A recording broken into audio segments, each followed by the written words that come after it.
Hello viewers, welcome back to my channel আস্থা tutorial home.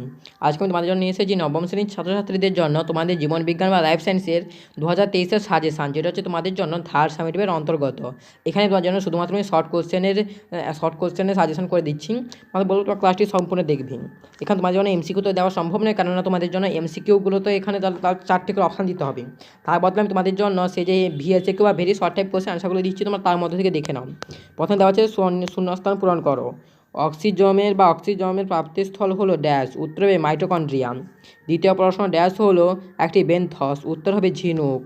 তৃতীয় প্রশ্ন বলেছিল যে ড্যাশ উদ্ভিদের মূলে সালোক সংশ্লেষ হয়, উত্তর হবে গুলঞ্চ। চতুর্থ প্রশ্ন, ট্যাক্সোনমি শব্দটি প্রবর্তন হলেন, উত্তর হবে অগাস্তে পি দ্য ক্যান্ডোলি। পঞ্চম প্রশ্ন, নেফ্রনে পরাপরিশ্রবণ ঘটে ড্যাশ, উত্তর হবে গ্লোমেরুলাসে। ভিআই নম্বর প্রশ্ন, ড্যাশ হলো একটি বিদেশি মাছ, উত্তর হবে সিলভার কার্প।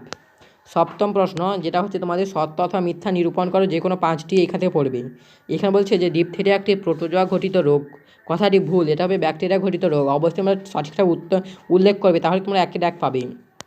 এরপর দেখো দেওয়া আছে সালোক সংশ্লেষের একক হলো ফোটন কণা, কথাটি ঠিক। নবম প্রশ্ন, ফুসফুসের আবরণ হলো প্লুরা, কথাটি ঠিক। এরপর দেখো দেওয়া আছে 10ম প্রশ্ন, কোষ পর্দার প্রধান লিপিড হলো ফসফোলিপিড, কথাটি ঠিক। 11 নম্বর প্রশ্ন, হেলিওফাইটে পর্বমধ্য ক্ষুদ্র, কথাটি হচ্ছে ঠিক। 12 নম্বর প্রশ্ন, ইউগ্লিনা সালোক সংশ্লেষে সক্ষম প্রাণী, কথাটি হচ্ছে ঠিক। এরপর শেষ প্রশ্ন 13 নম্বর প্রশ্ন, এই সত্য মিথ্যার বিশ্ব পরিবেশ দিবস পালন করা হয় 5ই মার্চ, কথাটি ভুল, 5ই জুন। এরপর দেখো দেওয়া আছে এ স্তম্ভ ও বি স্তম্ভ মেলাও যে কোনো 5টি। প্রথমে দেওয়া আছে প্যারেনকাইমা, উত্তর হবে মেসোফিল কলাম। এরপরে 15 নম্বর প্রশ্ন, হিল বিক্রিয়া, তার সঙ্গে মিল হবে আলোক বিশ্লেষণ। এরপর দেখো 16 নম্বর প্রশ্ন, স্তম্ভাকার আবরণী কলা, এর সঙ্গে মিল হবে ক্ষুদ্রান্ত। আর এরপর দেখো দেওয়া হচ্ছে 17 নম্বর প্রশ্ন, কী দেওয়া ছিল এখানটায়, যে লিন্ডম্যানের সূত্র, উত্তর হবে শক্তি প্রবাহ। এরপরে 18 নম্বর প্রশ্ন, বিটা ক্যারোটিন, তার সঙ্গে মিল হবে গাজর। 19 নম্বর প্রশ্ন, অ্যান্টিজেন, তার সঙ্গে মিল হবে এপিটোপ। এরপর দেখো দেওয়া আছে একটি শব্দে বা বাক্যে উত্তর দাও যে কোনো 6টি। প্রথম দেওয়া আছে যোগ কলার একটি কাজ লেখো, এটা হবে বিভিন্ন কলা ও অঙ্গের মধ্যে সংযোগ রক্ষা করা, এই কলার প্রধান কাজ। এটা খুবই ভালো একটা প্রশ্ন, গুরুত্বপূর্ণ একটা প্রশ্ন।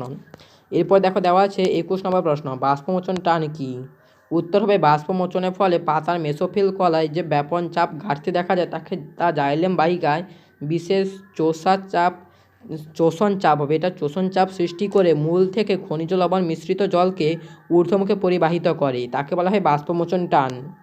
22 নম্বর প্রশ্ন, দুটি মরুজ উদ্ভিদের নাম লেখো, উত্তর হবে ফণিমনসা ও ক্যাকটাস।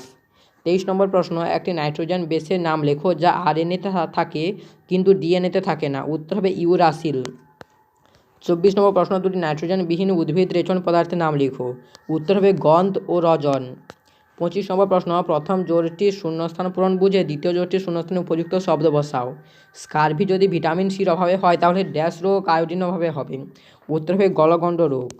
এরপরে এখানে বলছিল 26 নম্বর প্রশ্ন, যকৃৎ জনিত একটি রোগের নাম লেখো, উত্তর হবে লিভার সিরোসিস। এরপর দেখো দেওয়া হচ্ছে 27 নম্বর প্রশ্ন, প্রদত্ত 4টি বিষয়ের মধ্যে 3টি একটি বিষয়ের অন্তর্গত, সেই বিষয়টি খুঁজে নিয়ে লেখো।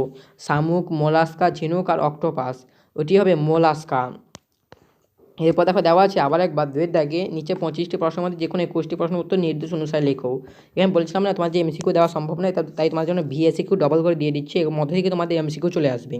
প্রথমে দেওয়া আছে শূন্যস্থান পূরণ করো যে কোনো 5টি। প্রথম প্রশ্ন, বিন্যাস বিধির জনক হলেন ড্যাশ, উত্তর হবে ক্যারোলাস লিনিয়াস। দ্বিতীয় প্রশ্ন, অসম্পৃক্ত ফ্যাটি অ্যাসিডের উদাহরণ হলো ড্যাশ, উত্তর হবে ওমেগা-3। এরপর দেওয়া আছে তৃতীয় প্রশ্ন, অন্ধকার বিক্রিয়ায় উৎপন্ন পদার্থগুলি হলো গ্লুকোজ ও ড্যাশ, উত্তর হবে এনএডিপি প্লাস ও এডিপি। চতুর্থ প্রশ্ন, 2 প্রকার বি লিম্ফোসাইট হলো প্লাজমা কোষ ও ড্যাশ, উত্তর হবে মেমোরি বি সেল।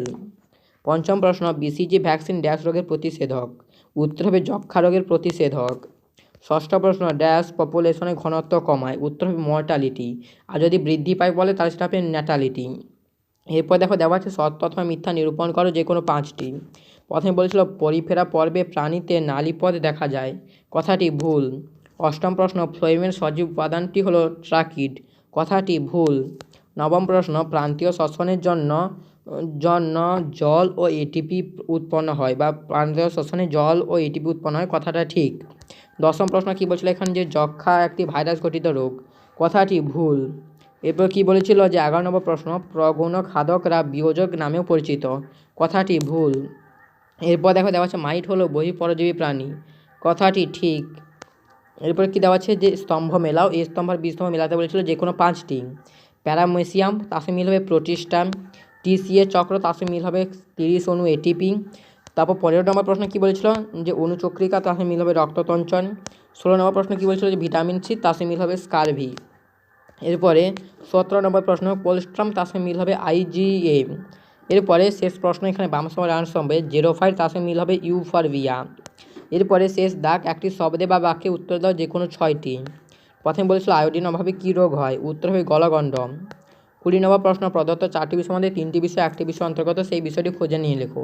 প্রাথমিক ইমিউন রেসপন্স, অন্নাক্রমতা, গৌণ ইমিউন রেসপন্স আর অ্যান্টিবডি উৎপাদন। উত্তরটা হবে অ্যান্টিবডি উৎপাদন। অ্যান্টিবডি উৎপাদনের মাধ্যমেই এই 3টি অন্নাক্রমতা, গৌণ আর প্রাথমিক ইমিউন রেসপন্স সৃষ্টি হয়। এরপরে 21 নম্বর প্রশ্ন প্যানক্রিয়েটিক উৎসেচকের কাজ কী, উত্তর হবে ফ্যাটকে ফ্যাটি অ্যাসিড ও গ্লিসারলে পরিণত করে। এরপরে 22 নম্বর প্রশ্ন কোন অ্যান্টিবডি মাতৃরক্ত থেকে প্লাজেন্টা অতিক্রম করে ভ্রূণের রক্তে যায়, উত্তর হবে আইজিজি বা ইমিউনোগ্লোবিউলিন জি। এরপরে 23 নম্বর প্রশ্ন মানুষের স্থায়ী তন্ত্রসূত্রটি লেখো, এইটা তোমাদের মাস্ট বি পড়বে, এটা তোমরা অবশ্যই পড়ে রাখবে। উত্তর হবে I 2/2, C 1/1, PM 2/2, M 3/3, যেখানে I সমান ইনসাইসর, C সমান ক্যানাইন, PM ফর প্রিমোলার আর M ফর মোলার। এরপরে এখানে বলেছিল যে 24 নম্বর প্রশ্ন যে প্রথম বলেছিল যে প্রথম জোড়টি শূন্যস্থান বুঝে দ্বিতীয় জোড়ে শূন্যস্থান উপযুক্ত শব্দ বসাও। অজৈব সম্পদ উত্তর দেওয়া আছে কয়লা, জৈব সম্পদ উত্তরটা লিখে নাও, এটা হবে বন। 25 নম্বর প্রশ্ন পরিযান কি, শেষ প্রশ্ন। এই প্রশ্ন উত্তরটা হবে কোনো এলাকায় পপুলেশন অধিক মাত্রায় বেড়ে গেলে প্রাণী ও খাদ্য ও আশ্রয়ের জন্য অন্যস্থানে চলে যায়, এই অন্যস্থানে চলে যাওয়াকে বলা হয় পরিযান।